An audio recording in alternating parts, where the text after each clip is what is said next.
Rosa Corey, and I'm from the United States, California. And my topic, what I speak about, is one of the most vitally important issues of our age, and that is United Nations Agenda 21, Sustainable Development.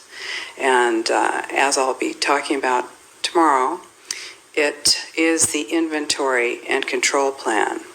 Inventory and control of all land, all water, all minerals, all plants, all animals, all construction, all means of production, all food, all energy, all information, and all human beings in the world. And this is a plan that was agreed to by 179 nations back in 1992. It's a United Nations plan. It's called the Agenda for the 21st Century. And so many of us around the world think that, sustainable development, it just sounds so great. Isn't it about recycling and creative reuse and creating energy and food resources for everyone? And the answer is no, it really is not. It's about moving populations into city centers, concentrated city centers, and clearing them out of the rural areas. So I found out about it in a very unusual way, actually, because I spent my career as a legal witness, as an expert witness for the California Department of Transportation. I'm an expert in land use and land valuation. And my specialty is in eminent domain valuations. Of course, I was valuing property for the government so that the government could acquire that property for road projects. And what I found about 10 years ago, or 10 or 13 years ago, was that land actually, it was very difficult to say what it was worth because you couldn't know what people could do with it because they were being restricted from using their property. And as I explored that and found that it wasn't just in the San Francisco Bay Area where I was working, it was in fact all across the nation and the world, I looked behind that and I found United Nations Agenda 21, Sustainable Development. We created the Post-Sustainability Institute in order to educate people about the economic, social, political, and environmental impacts of communitarianism on the world. And communitarianism is that concept, that social and political construct that says that the individual's rights should be balanced against the rights of the community. And of course, the community is that amorphous, undefined community that when we talk about community, we think we're, of course, part of it and that, it's a positive thing. But really, community is constructed. It's constructed of non-governmental organizations, corporations, and government in order to dictate and regulate what it is that happens around the world. And we, as individuals, have literally no influence on that unless we are in agreement with it.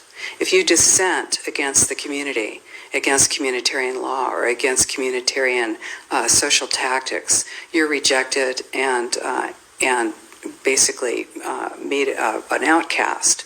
And that is something that we wanted to expose to the world. And the reason that we created the Post-Sustainability Institute was in order to sue. We sued our local government, and right now we're suing higher up in order to stop regional plans, because regionalization is the stepping stone to globalization.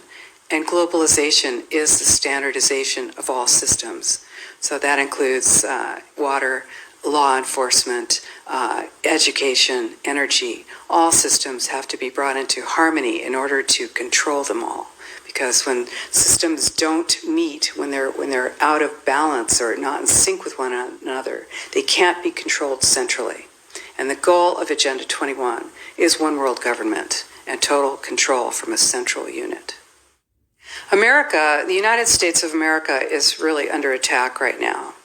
We, in the United States, are, the U.S. landmass is about 2.5 times the size of Europe and has roughly half the population, just over half. That landmass is huge, and about 75% of the population lives in large cities. The goal is to move everyone out of the rural areas and into the large cities, and to destroy representative government and to move it into to a more to government by unelected boards and commissions. Now, here in the EU, of course, you've already moved to that position, where it's an erasure of jurisdictional boundaries, an erasure of national boundaries. And that is the goal, because, as Zbigniew Brzezinski said in 1995, you can't just impose globalization pell-mell as a total movement. You have to do it incrementally, and the way to do that is through regionalization. And in Denmark, for instance, in Denmark, well, every nation that signed on to Agenda 21 has its local Agenda 21 plan. And people in the United States are completely unaware of this. If I go out and talk about this, the United States press attacks me and calls me a conspiracy theorist, which is totally ridiculous. It is a conspiracy, but it's not a theory. It's a fact. Here in Europe, it's openly spoken about, local Agenda 21, and of course here in Denmark, the Aalborg Principles, 1994, and then Aalborg Plus 10, 2004, was the European Roundtable for Local Agenda 21 was held here, and the principles are public-private partnerships, which is fascism. And this is how it's implemented on the ground, is through this joining together between corporations, non-governmental organizations, and governments in order to cut out the actual individual, your voter, and instead to take that to a level where we literally cannot penetrate. And this is the goal. So this is already far progressed in Europe. The three pillars of United Nations Agenda 21 are economy, ecology, and equity, the three E's, the social equity.